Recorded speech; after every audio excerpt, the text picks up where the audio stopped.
topic of today's satsang is, who am I?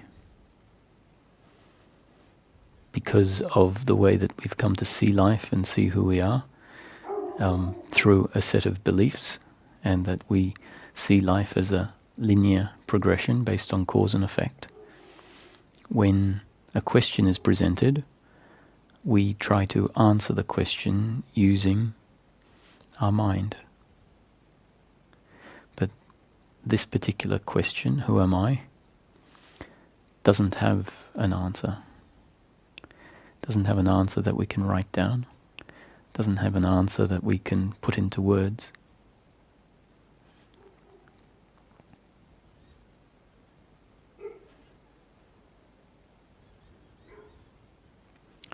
The answer to the question, who am I, is our being.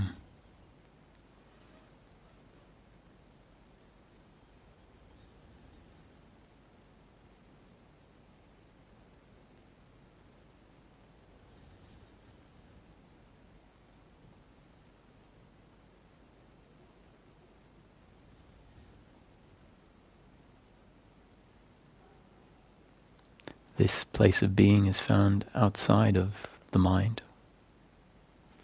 And because from a very young age, the only way that we've known ourselves is through an idea of ourselves, and because from a very young age we have interpreted life through that idea of ourselves, basically judged whatever has happened as either good or bad relative to this idea of ourselves, we sometimes don't even know that there is this space outside of thinking where our true being actually resides. And so that's why this is such an important part of spiritual seeking and the pointers for spiritual seekers. That is to say that there is a zone, there is a place of being which is outside of the mind. And it's only in that place of being that we find who and what we truly are. We know it by being it. We know it at no distance. It is not something that we perceive and know it as being something that is outside of ourselves. We actually know it because we are it. So it's not a knowing in the head, not a knowing of words, but a being. And this place of being is not dependent on thinking. In fact, it's thinking that keeps us out of that place of being.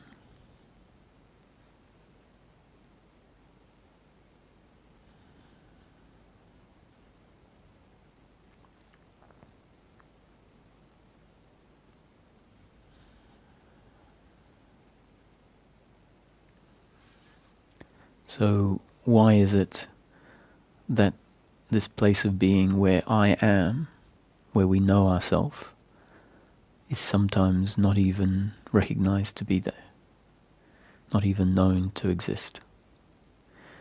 The reason that that's the case is because this experience of life, this creation, has been created for that forgetting to happen. It has been forced upon the experience. The identification with thought, identification with a body, which is just an object, has been forced to happen. And while that identification is happening, then that place of being is obscured. What identification really means is that a set of beliefs, a set of thoughts have established themselves. And those are thoughts that say what I am, a belief about who I am. They're not actually what I am, but a belief which is inaccurate, a belief about who I am and what life is. And the belief about who I am and what life is completely inaccurate compared to what life really is and who I really am. The belief effectively says that I am this body, that is part of the flow of life, and that the flow of life, pleasure and pain, as it hits me, either adds to me or takes away from me. when this belief is in place, life is very often a threat to who we are, a threat to who we believe ourselves to be.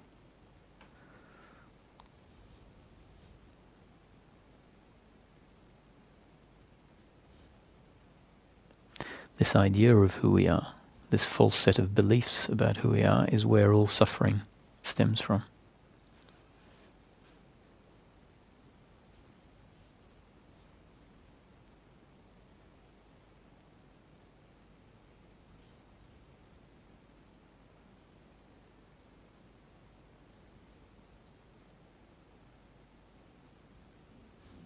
Suffering really in its most basic form is a fear of death. And when we have a false belief of who we are, attached to those set of beliefs is the idea that I can die. So all of the pain that is part of the flow of life is effectively seen as a mini death, an attack on who I am. And therefore, the flow of life, pain, has to be resisted by the idea of who we are. We are sometimes told that we should accept life. Acceptance is not something that can happen when there is an idea of who I am that is threatened by life.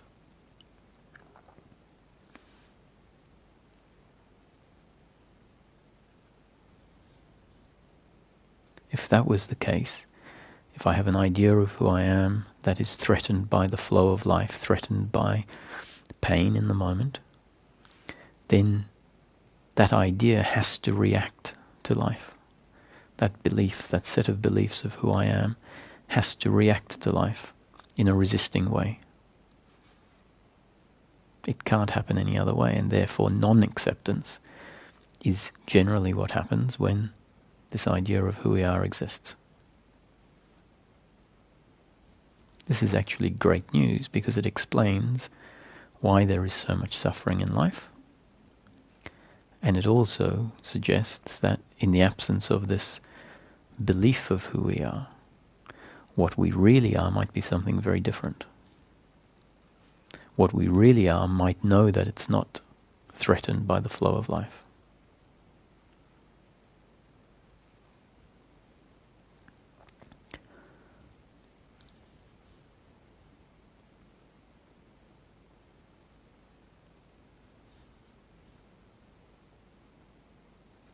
So the idea of who we are is based on the experience as it's presented itself to date. So it's not an accident that this idea of who we are has been put in place.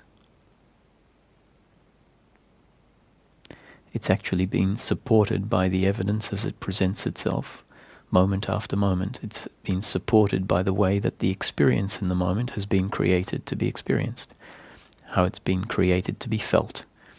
And that is that in the moment the experience says, yes, what I am is a body. And so the belief is formed.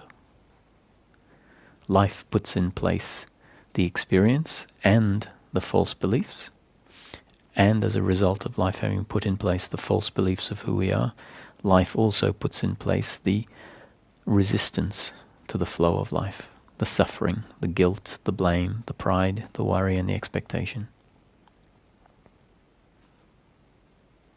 And at some point, life starts to dissolve those beliefs about who we are. Spiritual teachings are one way in which life starts to dissolve the belief in who we are. We are told that we are not the body.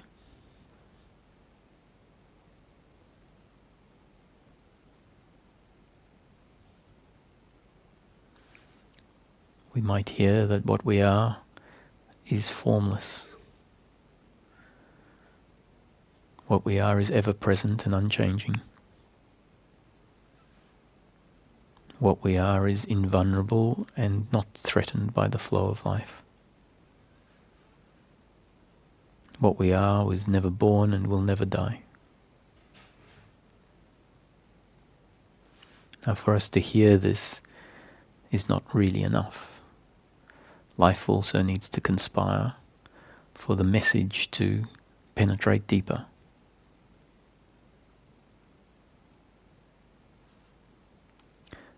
This message needs to start attacking the false belief about who we are.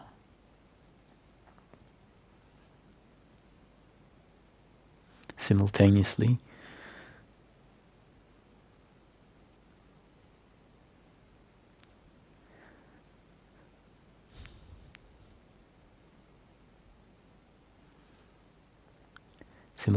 we might start to find this place of being presenting itself.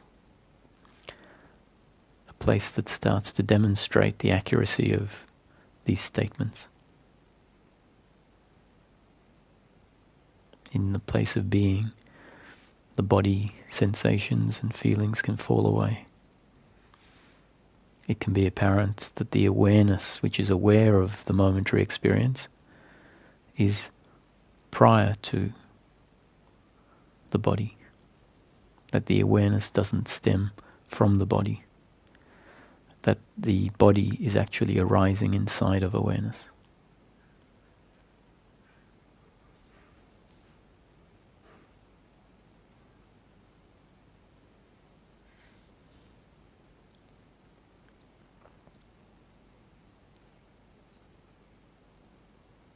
So if thinking is what gets in the way of our being, if our being exists before thinking, if our being is not something that we have to think into existence, but rather drop into when thinking stops, how can this ending of thinking come about? So we hear that thinking, obsessive thinking about what we need in the future, what happened in the past, obsessive thinking about what is happening in the present, gets in the way of our being. And so often we take that as an instruction of something to do. I have to stop thinking. So what do? We close our eyes and we tell ourselves to stop thinking, which is simply another thought, more thinking. This isn't as bad as it sounds, because if we do this and awareness lands on the fact that in us trying to control thinking, we're simply adding more thinking to the load and creating an ongoing obstruction to our being. If awareness becomes aware of this happening, the brain can suddenly realize, oh, I just have to stop.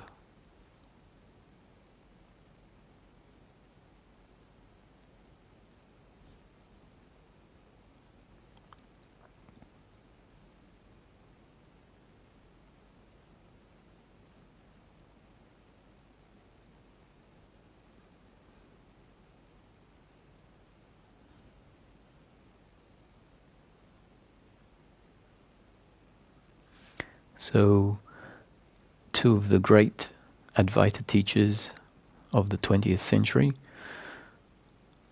Ramana Maharshi and Nisargadatta Maharaj, and the core of their teachings both revolve around coming to know oneself. In fact, all non-dual teachings are pointing to the self that is, pointing to the present moment where everything just is, and we know that we exist undeniably. But to see that Nisargadatta's suggested practice is to abide in I am. At the end, it isn't a practice. It is where we are. It is natural. It's not something that we have to practice and become good at. But because a habit has been put in place that keeps us away from home, for a while there needs to be what looks like practice. And so abide in I am is simply a concept that is presented to the seeker, becomes part of their up-to-date conditioning, part of their makeup. And what it says is, if you find yourself moving through the day and you become aware of thinking happening, abide in I am.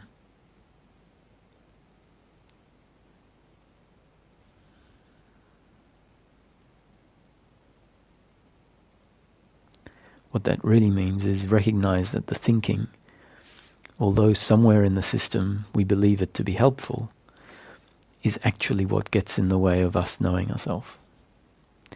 So the statement to abide in I am is simply a reminder, when it is seen that thinking is happening obsessively, to just stop. Abide in I am. We can even just say the words, I am, full stop. And when we get to the full stop, it means to be. So I am becomes the final thought before being. So we can be in the middle of thinking about what we need to do in order to be successful and happy. And if awareness recognizes that this thinking about what we need in the future to be happening is happening, it realizes that this is not actually good for me. I'm never going to find an answer. I'm never going to find my happiness in this thinking. And so it can stop midstream. And the thought I am spontaneously arises and stops the thinking midstream. And at the end of the am, there's a full stop. And that's our opportunity to just be.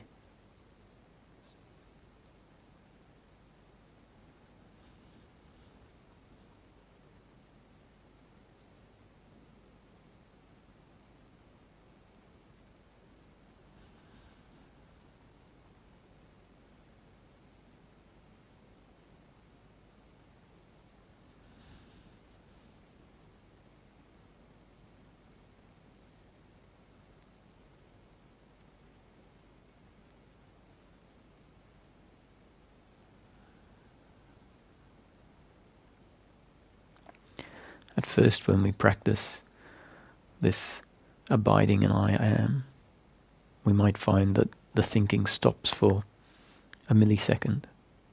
And before we know it, it starts again. And it might be minutes or hours before we realize that our attempt to abide in I am lasted for half a second. But that's okay, because as soon as awareness lands on the fact that the thinking has started again, I am.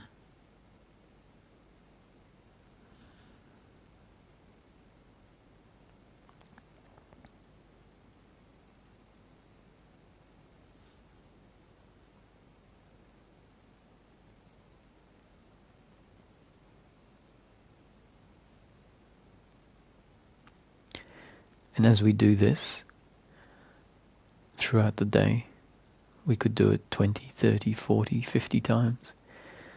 And it doesn't have to happen for more than a second or two each time. But as we do it, we become more and more familiar with the fact that there is a ground of being that exists outside of my thinking. This could be a radical surprise to us. If we don't ever hear that this place of being exists, it's unlikely that life will ever include a realization of self, a realization of what we truly are in essence, prior to the body. And in knowing what we are in this present moment, prior to the body, we come to know what we are prior to the manifestation.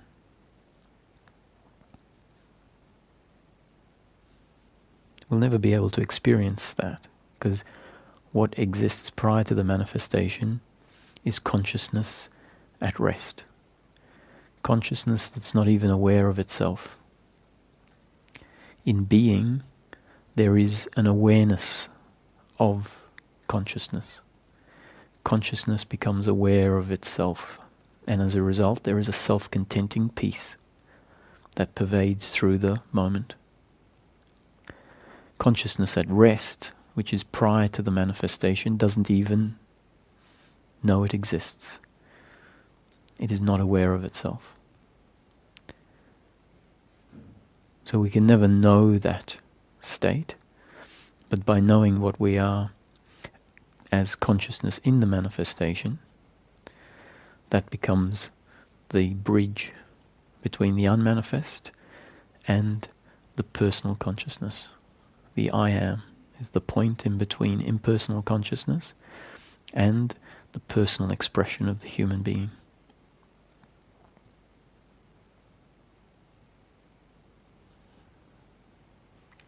To the extent that our awareness doesn't land on this place of being, it is assumed that the consciousness belongs to the body, that the consciousness stems from the body, which means that it's believed that the body is a separate, independent entity that is doing everything on its own,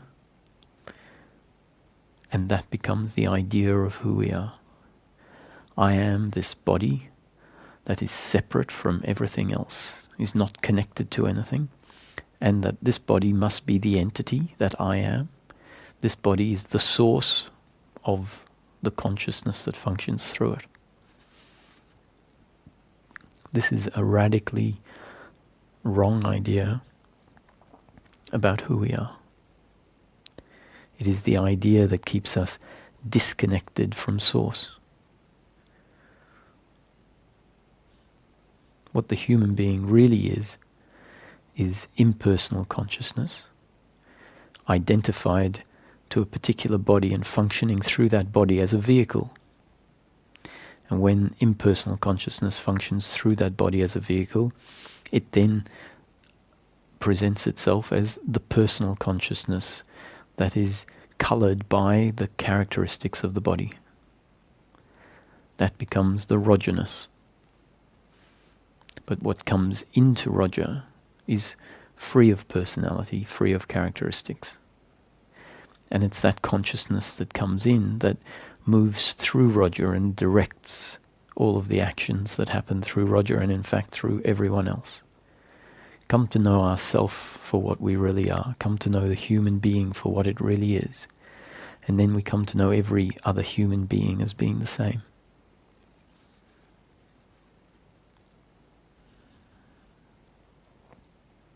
So what is Roger? Roger is the combination of impersonal consciousness that has no characteristics, coming directly from source, that has linked itself to a particular body-mind organism and is functioning through that body-mind organism as the way of knowing itself and knowing life. But for a while, the vehicle is forced to adopt some false ideas about what life really is and what is really happening here. And those false ideas that the vehicle adopts as part of the conditioning that life puts into it, those beliefs obscure our true nature. And that's meant to happen. It's meant to happen in order for us to forget our essence and identify with something that we're not, a physical being, and to see life as something it isn't, an objective reality. And at some point, the conditioning in the vehicle, the thoughts in the vehicle, start to get attacked by life. Life conspires to dissolve certain conditioning in the vehicle. That conditioning we can call the sense of personal doership, and it all resides in the thinking mind. So life conspires to dissolve the conditioning in the thinking mind. And when that happens, the working mind continues to function. The working mind doesn't include false ideas of who we are. The working mind is part of the biological makeup of the body rather than the psychological conditioning that is part of the thinking mind. And the biological makeup, the working mind, is required in order for us to live the rest of our life. So language is a form of conditioning that exists in the working mind. Our capacity to know how to walk is conditioning that exists in the working mind. Our mathematic capacity, our understanding of how to hold a knife and fork, all of that is conditioning that bears no problem and doesn't cover up who we truly are.